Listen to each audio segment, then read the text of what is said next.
Entiendo que tienen como un, no sé cómo se diga, un timer, un reloj por ahí que, ¿no? Oh, perfecto. 2-3 horas hasta que alguien se duerma. Ok, no hay problema. Es evidente, creo que si me escuchas, que tengo un acento de Michoacán, pero también pocho. Nací en Michoacán, crecí en Estados Unidos, regresé con mi familia hace 4 años y entonces todavía se me fugan palabras en inglés. No se asusten, no estoy hablando en lenguas, pero simplemente es cosas que hacía y todavía pienso en inglés. Entonces, si eso pasa, espero no ofenderlos. Pero es un privilegio compartir tiempo con ustedes hoy. Y es un privilegio compartir con ustedes el tema de Sola Scriptura. Es algo que me interesa mucho y que me gusta estudiar y le doy gracias por el privilegio de compartir un poco con ustedes. Y también aprecio que hayamos leído el Credo de los Apóstoles. Nuestra declaración de fe en la iglesia en Soma, Querétaro es esa, porque creemos que trazamos nuestra línea a esa iglesia también. Entonces, antes de iniciar, pero si traes tu Biblia la puedes abrir, voy a llegar ahí en un momento, pero vamos a estar la mayoría de nuestro tiempo en Timoteo, segunda de Timoteo, capítulo 3, en versículos 16 al 17. Pero antes de entrar, mientras las estás abriendo, hace como 7 años, no sé si te acuerdes, pero México jugó contra Holanda. Y por primera vez parecía que íbamos a llegar a los cuartos de finales. ¿Alguien se acuerda de ese juego? Ok.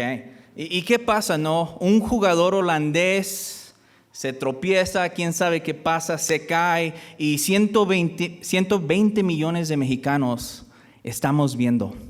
Porque era evidente que no era un penal. Evidente, obvio, claro. Pero no teníamos la autoridad para decidir eso. No podíamos votarlo. Entonces viene el referee y ¿qué es lo que dice? Fue penal. Y nos tuvimos que someter a la autoridad final, nos gustara o no. ¿Por qué te digo esto? Porque creo que es una ilustración de un problema que la iglesia ha batallado por miles de años. ¿Quién o qué es la autoridad final? Lo hemos batallado con eso por miles de años. Entonces, si te acuerdas de ese juego y si has entendido de la reforma, creo que es evidente que necesitamos una mejor autoridad final y máxima. Y gracias a Dios, por medio de la reforma, fuimos recordados que existe esa autoridad final. Y la encontramos aquí. Entonces, por los próximos minutos me gustaría desarrollar un poquito más este tema. Me gustaría desarrollar este tema y algo que estuve haciendo es escuchando las prédicas de las últimas semanas y creo que están acostumbrados a otro tipo de sermones expositivos. Este va a ser temático. ¿Qué quiere decir eso? Que voy a brincar un poco de aquí a acá porque es un tema muy grande. Pero mi esperanza y mi oración para ti hoy es entender qué es sola escritura y por qué es tan crítico que entendamos lo que es, cómo impacta nuestra iglesia y cómo impacta nuestros hogares. Para iniciar, quiero dar un breve contexto de cómo llegamos por los primeros años por medio de la reforma a sola escritura. Después voy a desarrollar un poco más el texto por medio de la palabra. Entonces, creo que ya has escuchado, ¿no? De Martín Lutero fue y puso los 95 tesis, ¿no? Okay. Y claro, es como lo mencionó su pastor, fue como poner en Facebook un post. Martín Lutero era un nerd académico, ¿no? Lo que él quería es generar un debate académico. Pero alguien toma ese documento y lo traduce de latín al alemán, el lenguaje normal, y se vuelve viral. Y está súper bien, pero yo diría que esa es la chispa de la reforma. Pero para entender qué es lo que en realidad prendió el movimiento de la reforma, tenemos que ir un par de años después en un lugar que se llama, no soy alemán, Leipzig, en 1519. Por 2 años después de que Lutero puso esos 95 tesis en la puerta, el Papa básicamente le estaba mandando personas indirectas, diciendo, hey, eso que pusiste cálmate, bájale. Porque todavía de cierta manera era privado. Aunque claro, fue traducido y compartido, todavía había llegado a niveles que las cosas se podían calmar. Pero en Leipzig, en 1519, pasó algo que definitivamente convirtió esa chispa de Wittenberg a la flama que hoy conocemos como la Reforma. Y es donde básicamente hubo un debate entre Juan Eck, un teólogo conocido, contra Martín Lutero y otra persona que no puedo pronunciar su nombre. Pero al final del día, aunque iban a debatir 13 cosas, Juan Eck quería debatir una en particular con Martín Lutero. Y era: ¿quién es la autoridad final sobre la iglesia? ¿Quién tiene el derecho final de interpretar la Biblia? Para Juan Eck, en esta esquina era evidente: el Papa. Para Martín Lutero, comenzó a desarrollar el concepto de que no es el Papa. Son las Escrituras mismas. Entonces entran en este debate. Algunos documentos que leí muestran que Lutero entra con 200 personas, 200 estudiantes, porque querían escuchar este gran debate. Era el equivalente a ir al estadio y ver un juego. Así es como se divertían antes. No tenían Netflix. Y Eck hace un muy buen trabajo. Voy a dar un resumen rápido, pero finalmente esquina a Martín Lutero y le dice: ¿quién es la autoridad final? Lutero obviamente estaba argumentando que era la Escritura. Y ahí es donde Juan Eck básicamente siente que tiene a Lutero en la esquina, lo puede destruir. ¿Por qué? Porque le dice lo siguiente: veo que estás defendiendo los pestilentes errores de Juan Hus, quien afirmó que Pedro no era ni es el jefe de la Santa Iglesia Católica. Pasó algo muy importante ahí donde puso a Lutero en un grave problema. Ese día, Lutero fue asociado con un hereje. No cualquier hereje. 100 años antes, Juan Hus había ido a un lugar donde había sido juzgado, donde le habían prometido que iba a ser protegido. Pero cuando llega, no es el caso. Lo acusan de hereje y lo queman.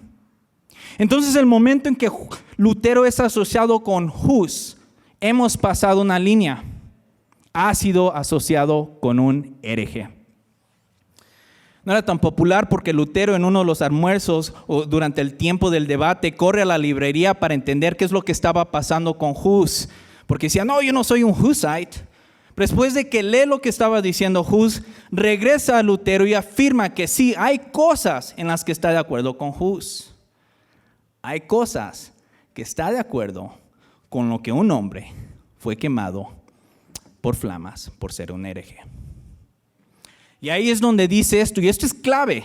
Aquí es donde Lutero pasa de la línea de puedo reconciliarme dentro de la institución de la iglesia a no puedo. ¿Por qué? Porque públicamente por primera vez dice esto: un simple laico armado con las Escrituras debe ser creído por encima de un papa o un concilio sin ella. Leipzig no es tan popular como la dieta de Worms o sus 95 tesis, pero he ahí donde Lutero no pudo dar vuelta atrás. Afirmó públicamente por primera vez que el Papa tenía que someterse a la Escritura. Entonces Wittenberg fue la chispa, Leipzig fue la llama. Pero lo que sí sabemos es que de ahí en adelante no hubo regreso hacia atrás. Y claro, rápidamente en la dieta de Worms, porque creo que no le haría justicia si no cito a Lutero en esta parte, pero básicamente lo llaman, ¿no?, para hacerle lo van a juzgar para ver si es hereje o no. No le dan chance de defenderse. 2 preguntas simplemente. Ponen todo lo que él había escrito, porque Lutero escribía mucho, a un lado, enfrente del hombre más poderoso del mundo, Carlos V en ese tiempo. Le pregunta: ¿esas son sus cosas? Claro, son las mías, afirma. La otra es: ¿te retraes o lo afirmas? Lutero pide tiempo para pensar, porque nos gusta pensar, por lo menos a mí como Lutero, como un hombre de Dios en fuego, pero lo que veo por lo que he leído era Era un hombre que contaba el costo. Entonces toma tiempo para pensar, regresa, y es aquí donde dice las famosas palabras que hoy recitamos durante este mes.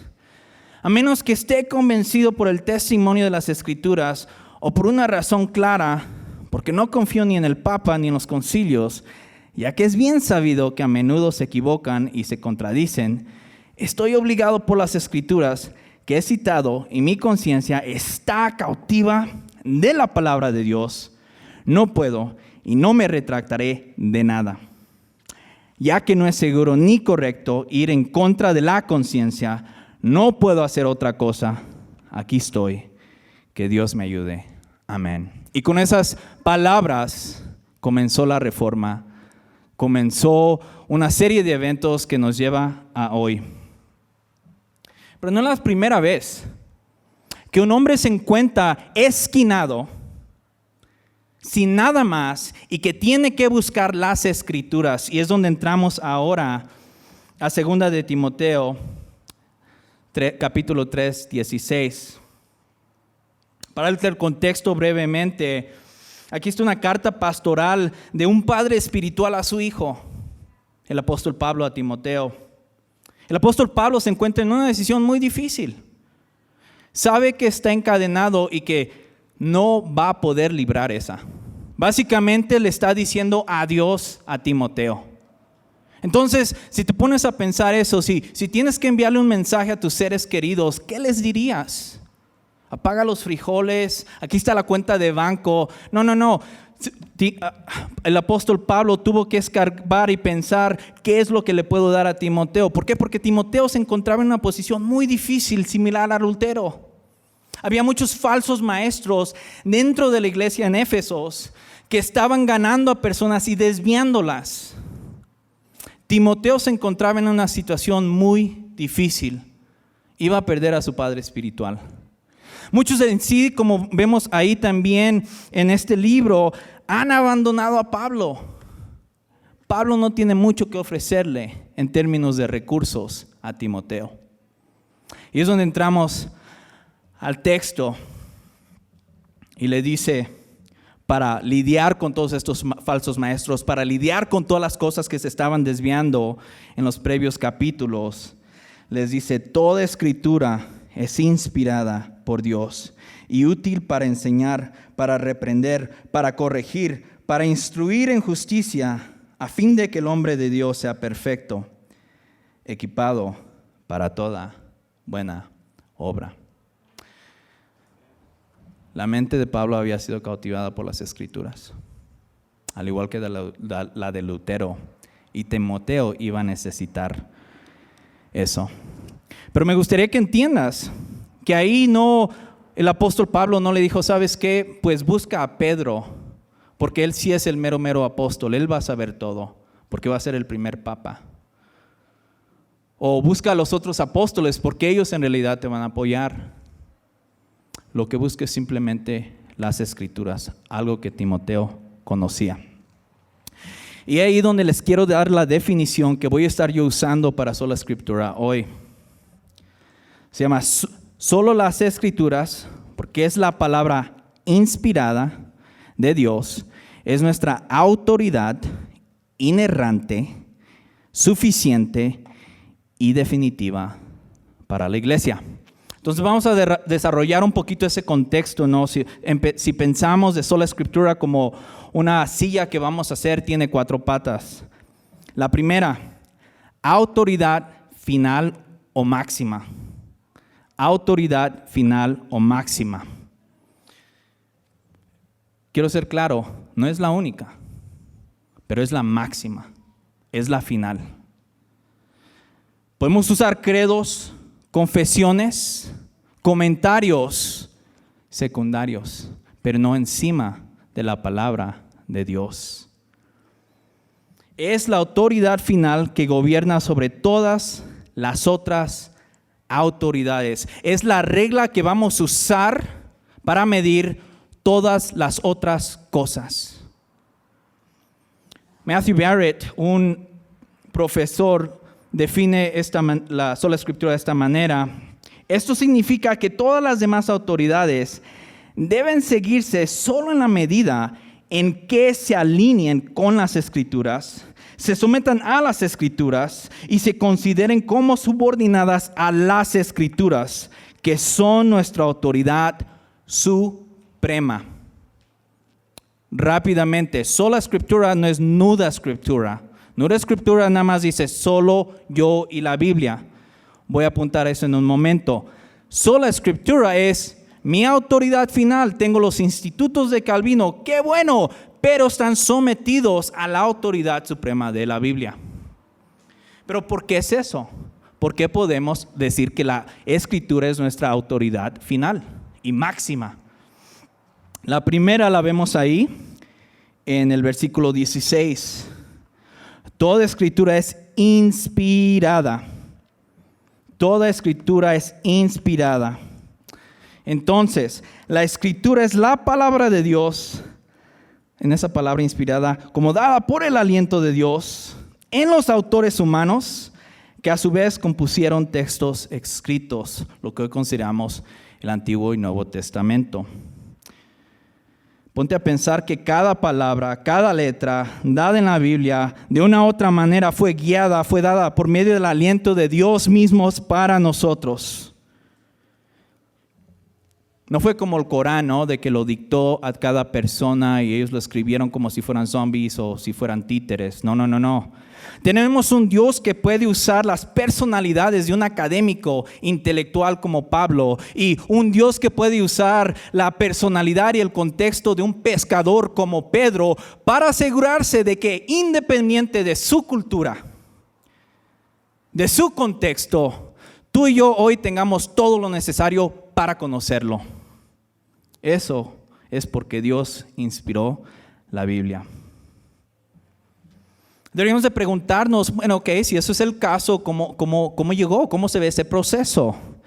Y lo podemos ver en 2 de Pedro, capítulo 1. Nos da una declaración notable de cómo los autores fueron motivados o movidos a escribir un mensaje de Dios. Y dice así, pues ninguna profecía fue dada jamás por un acto de voluntad humana, sino que hombres inspirados por el Espíritu Santo hablaron de parte de Dios. El valor que tiene la Biblia es que es la palabra inspirada de Dios. Por miles de años usando a diferentes autores para asegurarse de que tengamos todo lo necesario para conocerlo. Sobre 2 Pedro 1:21 es una forma de decir que la Escritura no fue producida por imaginación humana. Y creo que si lees las Escrituras así levemente, si tú las estuvieras escribiendo diciendo estoy hablando por Dios, creo que dejarías mucho de lo que está ahí adentro. Porque muestra imperfecciones humanas, muestra problemas, muestra cosas cuestionables. No solo en el Antiguo Testamento, sino en el Nuevo Testamento. Entonces, si estos escritores solamente lo estaban inventando, ¿por qué pondrían cosas que los avergonzarían? Pedro negando a Jesucristo, Pablo persiguiendo a la iglesia. Lo bueno es de que lo escribieron ellos guiados por el Espíritu Santo mismo. Y creo que a veces argumentan las personas, hey, pero es que la Biblia fue escrita por humanos. Y es más, tú acabas de decir que son un desastre, somos un desastre. Pero eso me apunta a una cosa, hay un poeta que se llama Propaganda cristiano, y dice esto, dice, Dios usa varas chuecas para hacer líneas rectas. Él es capaz de hacer eso. Él es capaz de tomar a Abraham, que miente y dice, hey, no es mi esposa, y la pone en peligro para asegurarse de que a pesar de Abraham, Dios cumpla su plan. A pesar de nosotros, Dios cumple su plan. A pesar de los problemas que vemos con autores mismos de la iglesia, sus problemas, Dios los usa para asegurarnos para asegurarse de que recibamos todo lo necesario para conocerlo. ¿Por qué te digo esto? Porque al final del día solamente la Biblia puede y toma ese clamo de ser inspirada, guiada por Dios mismo. El Papa no tiene ese tipo de inspiración divina. porque ha cometido errores. Y si estudias un poco de la iglesia, nada contra la iglesia católica, pero si estudias la historia de la iglesia, es evidente que los papas cometen errores serios y graves, especialmente para el tiempo que llegamos a la Reforma. También quiere decir que un apóstol o profeta en Facebook, diciendo que tiene una palabra específica por Dios, no puede clamar ese tipo de inspiración. Solo la Biblia misma lo clama y lo comprueba por miles de años. Los horóscopos, las cartas de tarot, los viajes inducidos por drogas no tienen ese tipo de inspiración. Nuestra experiencia no tiene ese tipo de inspiración. Solo la palabra de Dios tiene la inspiración completa de Dios. Entonces, si eso es verdad, podemos ver lo que está diciendo el apóstol Pablo, capítulo 3, 17, regresando a 2 de Timoteo. Pero la palabra de Dios no solamente son hechos para informarnos. Okay, no es de memorizarla y decir intelectualmente estoy de acuerdo, amén. Lo voy a imprimir en una taza de café, si en las mañanas puedo recordarme mis versículos favoritos. Es una palabra que nos llama y nos transforma, no solamente nos informa. La información que está adentro nos transforma. Es un libro que no solamente leemos, pero nos lee a nosotros mismos. ¿Cuántas veces no has abierto esta Biblia y sientes que Dios te está examinando a ti y te lleva al arrepentimiento? Nada más puede hacer eso. No solamente son palabras para decir, no solamente son palabras para sentir bonito. La Biblia es un llamado al arrepentimiento, a cambiar nuestra mente. Es un llamado al lamento, es un llamado al gozo, es un llamado a la disciplina, a la compasión, a la justicia y mucho más. O como el apóstol Pablo lo resume mucho más mejor diciendo, para enseñar, reprender, corregir, instruir en la justicia. Entonces, hemos puesto dos diferentes patas en la silla. Autoridad máxima o final. ¿Por qué? Porque es inspirada. Pero si es la palabra de Dios, ¿Dios puede cometer errores? ¿Dios puede mentir? En Números 23, 19 nos dice, Dios no es un hombre para que mienta. Entonces, cuando Dios habla a través de autores humanos, nos trae su palabra.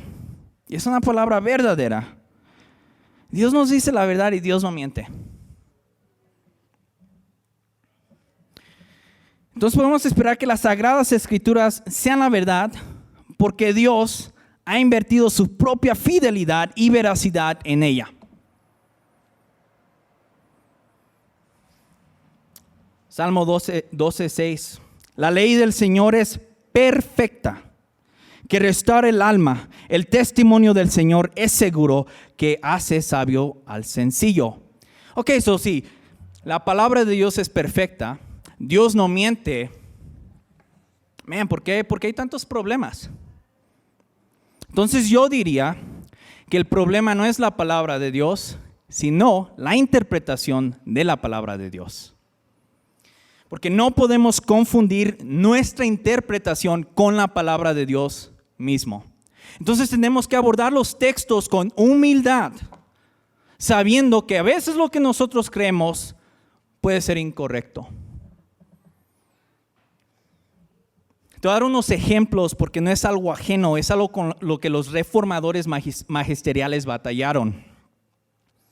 Una fue Nuda Scriptura. Había un grupo de reformadores radicales que básicamente decían, vamos a tirar todo. Vamos a tirar el credo de los apóstoles. Vamos a tirar la historia de la iglesia. Vamos a tirar absolutamente todo y vamos a comenzar de nuevo. De cierta manera lo que estaban diciendo es que su razón era encima de todas las otras cosas. Eso es Nuda Scriptura. Y la razón por que quiero hacer un énfasis en eso es porque creo que en México es una de las más grandes batallas que tenemos. Nuda Scriptura.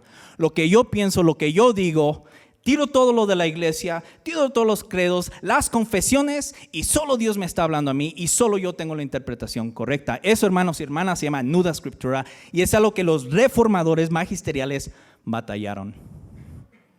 ¿Cómo se vería eso?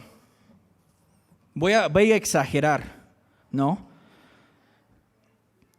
Filipenses 4:13, ¿alguien se lo sabe? Ok, qué bien. Y si les dijera yo hoy, yo sé cómo puedo ayudar al equipo, a la selección mexicana contra el equipo holandés. Mañana voy a entrar a la selección mexicana y lo voy a hacer porque la palabra de Dios dice que todo puedo hacerlo en Cristo quien me fortalece. Y voy y trato. ¿Creen que podía entrar yo al equipo? Pueden ser honestos. Ok. Entonces, ¿la palabra de Dios mintió? No. Mi interpretación mintió, estaba mal. Ese es un ejemplo exagerado. Otro ejemplo que vi, y tristemente esto pega mucho en Latinoamérica y también en África, pero hay un declarado apóstol y les pide a las personas que vengan y que le traigan su dinero y lo tiren a sus pies. ¿Por qué? Porque la Biblia dice que lo haga. Y va a Hechos y muestra cómo pusieron el dinero en los pies de los apóstoles. Entonces, nuda escritura abre mucho abuso dentro de las iglesias. Y eso es un problema grave en Latinoamérica y en México. África también, pero pues no hablo ese lenguaje. Entonces los reformadores batallaron con nuda escritura, con los reformadores radicales. Pero también tuvieron que batallar con interpretaciones que levantaban la autoridad del Papa sobre la Escritura. Y lo usaron por medio de la Escritura. ¿Cómo es que ellos ponían el Papa sobre la Biblia? ¿Cómo es que ellos decían que solamente el Papa podía interpretar correctamente la Biblia? Mateo 16:18. Yo también te digo que tú eres Pedro, y sobre esta roca edificaré mi iglesia, y las puertas del Hades no prevalecerán contra ella. Te daré las llaves del reino de los cielos. Todo lo que ates en la tierra quedará atado en el cielo, y todo lo que desates en la tierra quedará desatado en el cielo. Para los católicos en ese tiempo, dijeron, ahí está el poder del Papa. ¿Por qué? Porque Pedro fue el primer Papa. Nuestro Papa es descendiente directo de Pedro. Entonces, él tiene el poder de las llaves. Él puede hacer y deshacer. Entonces es donde impusieron su tradición medieval sobre las escrituras. Entonces, eso es importante saber porque en nuestro contexto, la mayoría de nuestros amigos y familiares posiblemente son católicos, romano-católicos. Nada contra de ellos. Pero tenemos que entender cómo abordan las escrituras. Hay libros de padres que los puedes abrir y dan una defensa. Pero es obvio que abordamos la interpretación de la Biblia muy, muy diferente. Y es claro que ellos lo hacen por medio de una tradición, específicamente medieval.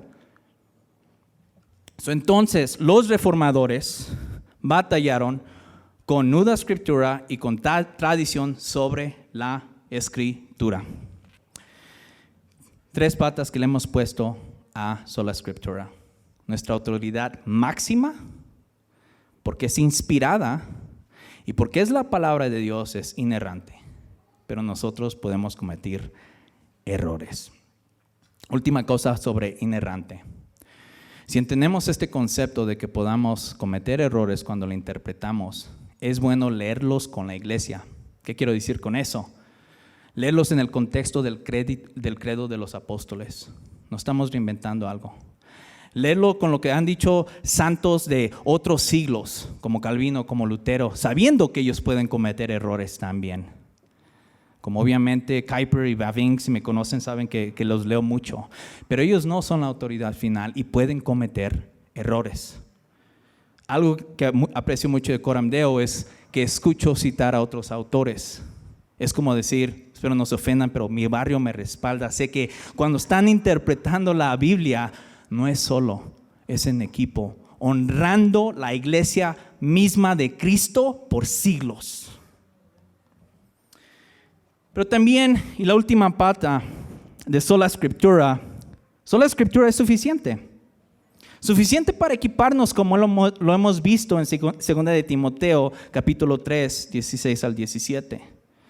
Es suficiente para los temas que habla explícitamente. No me va a decir, no es suficiente para decirme cómo arreglar un carro, porque no puedo forzar mi contexto y mi tiempo sobre la Biblia. Es suficiente en los temas que habla. Pero lo más importante y lo que sí voy a tocar más, porque no me gustaría perder esto, porque es el corazón de la reforma, es que es suficiente para conocer a Cristo. Si conocemos las Escrituras, si las memorizamos, si tratamos de mantener todos los mandamientos que vemos ahí y no hemos visto a Cristo, no hemos entendido las Escrituras. De Él se tratan. Todo fue creado por Él y para Él. Si al final del día no escuchan a Cristo, no ven a Cristo, mientras estudian, mientras escuchan, hay un problema. ¿Cómo definimos si alguien está desviándose? Al final del día es que dicen sobre Cristo. ¿Quién es? ¿Qué es lo que cumplió su obra, su vida, su muerte y su resurrección? ¿Y qué está haciendo Cristo hoy? Lo digo porque hay un problema en el Nuevo Testamento. Iglesias se desvían al libertinaje o al legalismo. Es algo con lo que siempre vamos a batallar todos nosotros. La respuesta de los autores del Nuevo Testamento fue siempre el Evangelio, Cristo mismo. Y lo podemos ver en 2 Timoteo en 3, 16 al 10, en el 15. Dice, desde la niñez has sabido las sagradas escrituras. Timoteo era un judío, desde chiquitos le enseñaban las escrituras, las cuales te pueden dar sabiduría. Qué genial, pero ahí está la parte clave, la sabiduría, que lleva a la salvación mediante ¿de quién? Nuestros estudios si no acaban con Cristo, si no abordamos la Biblia buscando a Cristo mismo, nos estamos desviando. Si estamos buscando 5 pasos para un mejor matrimonio, nos estamos desviando. Hay 5 pasos para un mejor matrimonio por medio de Cristo. ¿Tienes problemas con tu esposa? Fíjate lo que dice la Escritura sobre Cristo y la iglesia, sacrificialmente. ¿Tienes problemas en el trabajo? Piensa en cómo trabajar para la gloria de Dios por medio de Cristo, que te ha dado su vida, que se ha entregado por ti, que te ha lavado, que está intercediendo hoy por ti. Por Cristo y para Cristo. La reforma en el corazón de todo esto está Cristo mismo, su obra y lo que hizo por nosotros, por gracia y por fe. Y lo voy a aterrizar ahí ya para comenzar a cerrar en Lucas 24, 27. Me gusta mucho, porque ahí nos da la clave de la Escritura. La razón por qué estudiamos inclusive el Antiguo Testamento. Comenzando por Moisés y continuando con todos los profetas, les explicó lo referente ¿a quién? A Él. A Él. Existimos para Él, por Él. ¿Cómo es que Dios nos ha salvado? Por medio de Cristo. ¿Cómo es que Dios está reconciliando todas las cosas por medio de Cristo? ¿Cómo es que Dios creó todo lo que hemos visto, visible e invisible, por medio de Cristo? Al final del día, más que nada en la reforma no celebramos las 5 solas, sino a quién está apuntando, y a Él tiene un nombre, se llama Cristo. Él es por quien batallamos, y donde ponemos la línea y decimos, no lo sé, creo que no estamos hablando del mismo Cristo. Para Él existimos, para Él vivimos, para Él es la gloria. Entonces, para aterrizarla, porque creo que es un concepto medio interesante. Estoy de acuerdo con sola escritura, no es nuda escritura. Creo que es muy bueno para la iglesia. Pero ¿qué tiene que ver eso con mi vida? Yo argumentaría que el problema que vemos en México no es la corrupción, no es la inseguridad, ni el narcotráfico. Todos esos son síntomas de un problema más grande, y es que cada persona sigue su propia ley. Son su autoridad máxima y final. No es la Escritura. Entonces, ni un partido político, sea izquierdista o derechista, va a arreglar a nuestro país. En el corazón del problema está quién finalmente es nuestra autoridad final. Y para nosotros son las Escrituras inspiradas por Dios mismo. Dejemos entonces pues también que nos guíen nuestras experiencias, si sentimos o no sentimos. No pueden guiar, eso no puede ser nuestra autoridad final. Se los digo porque crecí en Estados Unidos, regresé a México y es evidente para mí que somos más emocionales, nada mal con eso. Pero nuestras emociones no determinan quiénes somos, no son nuestra autoridad final. Va a ser una broma, pero si mi esposa quema la comida que me gusta, estoy enojado, entonces a ella no la voy a perdonar. Ahí yo me estaría levantando sobre la autoridad máxima que yo clamo seguir. Tengo que amarla, lavarla, servirla, como Cristo mismo hizo para su iglesia. Otra cosa en la que podemos caer, y es peligroso en nuestro contexto, creo que somos mucho más, ¿cómo lo diría?, tribales. Nos gusta elegir a ciertos pastores, ciertos teólogos, y honestamente como si fuéramos pandilla. Yo sigo a esta persona, yo sigo a Apolos, yo sigo a esta otra persona. Y comenzamos a levantar sus interpretaciones, sin quererlo a veces, a poner los estatus sin darnos cuenta sobre la Escritura misma. Tenemos que comer balanceadamente, porque Dios nos ha dado una iglesia universal. Escuchemos, pero filtremos. Hoy es más difícil o es más fácil compartir enseñanzas falsas. Facebook, no me gusta este pastor porque dice esto, voy a buscar a otro, bla, bla, bla. Y comenzamos a buscar lo que ¿cómo se dice? Nos rasquen las oídos, perdón. Lo que necesitamos es una reforma. Okay, no estoy diciendo que vayamos con las iglesias católicas, pero lo que sí digo es que la reforma comienza en nuestra casa. ¿Quieres vivir las 5 solas? La casa primero. Lo vemos aquí, Timoteo. ¿Dónde fue instruido? Por su madre, por su abuela, en su casa, desde niño. Pero finalmente tuvo que hacer la fe de él mismo propia. Porque puedo estar aquí citando, predicando, pero tiene que ser apoyado por una vida íntegra. Y los que van a afirmarlo son aquellos que viven conmigo. He ahí donde sí en realidad la Biblia es mi máxima autoridad. ¿O no? Es en la vida cotidiana donde podemos ver a quién seguimos en realidad. Es tiempo para una reforma y comienza en nuestra casa. Uno de los productos de la reforma fue que por la gracia de Dios pudimos recibir este libro en nuestro propio lenguaje y tenerlo en casa. Era imposible antes. Entonces podemos comenzar ahí. Los países europeos de primer mundo, gran parte porque están así, es simplemente producto de la reforma. Transformó la palabra de Dios activamente a todo un continente. No fueron los políticos, fue el redescubrimiento de la Biblia como máxima autoridad. Entonces, para cerrar, es evidente que como humanos podemos cometer errores, como el árbitro entre Holanda y México. Todos vamos a cometer errores porque estamos de este lado de la eternidad, impactados por el pecado.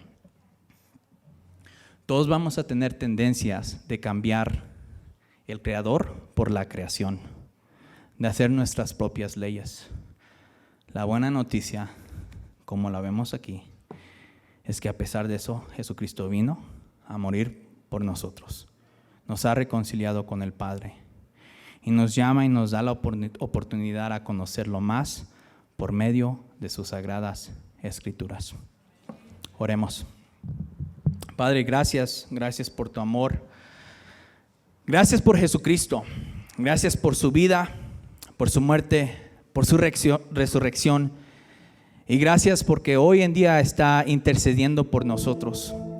Gracias porque nos has dado la manera de conocerte por medio de tu palabra. Gracias, Dios, porque nos has reconciliado.